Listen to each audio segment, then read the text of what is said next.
દ્રશ્યમાં દેખાતો આ કોઝવે કોઈ અનરાધાર કે સતત વરસાયેલા વરસાદના કારણે તૂટ્યો નથી. પહેલા જ વરસાદના કારણે આ કોઝવે ધોવાઈ ગયો છે.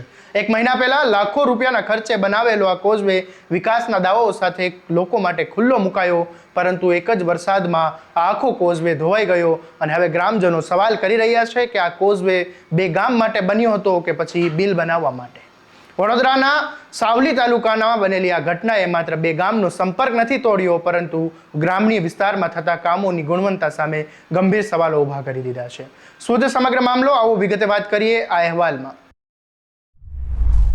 નમસ્કાર, હું છું આસિફ કાદરી અને સ્વમાન સાથે તમારું સ્વાગત છે. સાવલી તાલુકાના ધનતેજ અને રાધાપુર ગામને જોડતો કરડ નદી ઉપરનો એક કોઝવે વરસાદના કારણે સંપૂર્ણપણે ધોવાઈ ગયો છે. અંદાજે 70 થી 80 ફૂટ લાંબો આ કોઝવે પાણીના પ્રવાહમાં તૂટી ગયો અને બંને ગામોનો સીધો સંપર્ક તૂટી ગયો છે અને હવે હાલ આ માર્ગ સંપૂર્ણપણે બંધ થઈ ગયો છે.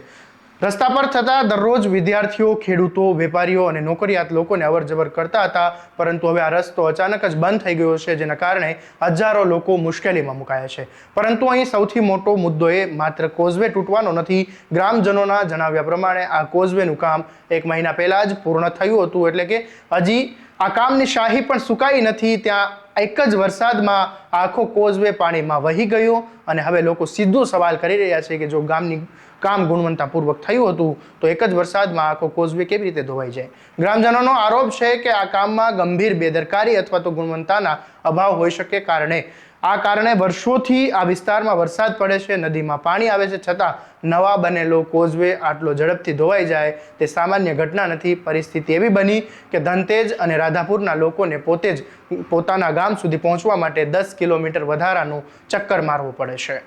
વિદ્યાર્થીઓએ શાળા પહોંચવામાં પણ મુશ્કેલી પડી રહી છે. ખેડૂતોને ખેતર સુધી જવા માટે લાંબો રસ્તો પસાર કરવો પડી રહ્યો છે. રોજગારી માટે બહાર જતા નોકરિયાત લોકોને સમય અને પૈસાનો વધારાનો બોજો સહન કરવો પડી રહ્યો છે. સ્થાનિક લોકોનું કહેવું છે કે વરસાદ કુદરતી ઘટના છે, પરંતુ એક જ મહિનામાં બનેલું આ માળખું જો વરસાદ સામે ટકી ન શકે તો જવાબદારી કોણ લેશે? અને સવાલ સાચો પણ છે.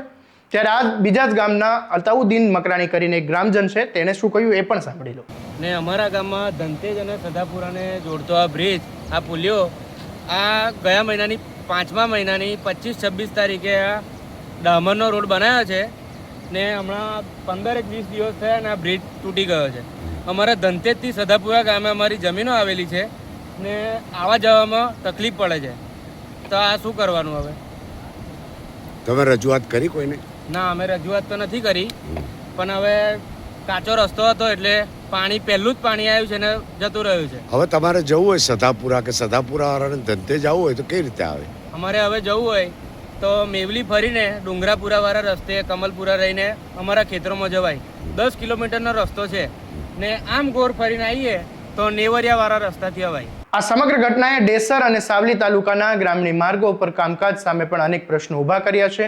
કરોડો રૂપિયાના વિકાસના કામો કરવામાં આવે, પરંતુ જો તે કામો પ્રથમ જ વરસાદ સહન ન કરી શકે તો પછી આખા વિકાસનો અર્થ શું? હવે ગ્રામજનો અને તંત્ર પાસે રસ્તો બનાવવા માટે ફરીથી માંગ કરી રહ્યા છે, પરંતુ કામની ટેકનિકલ તપાસ કરવાની પણ માંગ કરી રહ્યા છે. લોકોનું કહેવું છે કે જો ખરેખર કામ કરવામાં ખામી હશે તો જવાબદાર અધિકારીઓ અને કોન્ટ્રાક્ટરો સામે કાર્યવાહી થવી જોઈએ. તો ધનતેજ અને રાધાપુરના લોકોની મુશ્કેલી વેઠી રહ્યા છે અને તંત્ર પાસે તાત્કાલિક વૈકલ્પિક માર્ગની પણ વ્યવસ્થા કરવાની માંગ કરી રહ્યા છે. વિકાસના નામે બનેલા રસ્તાઓ જો એક જ વરસાદમાં તૂટી જાય તો સૌથી મોટું નુકસાન સામાન્ય લોકોને જ ભોગવવું પડે છે. વધુ અપડેટ માટે તમારા સ્વમાનને ફોલો અને સબસ્ક્રાઇબ કરી દેજો અને આ વિડીયોને શેર કરવાનું ભૂલતા નહીં. નમસ્કાર.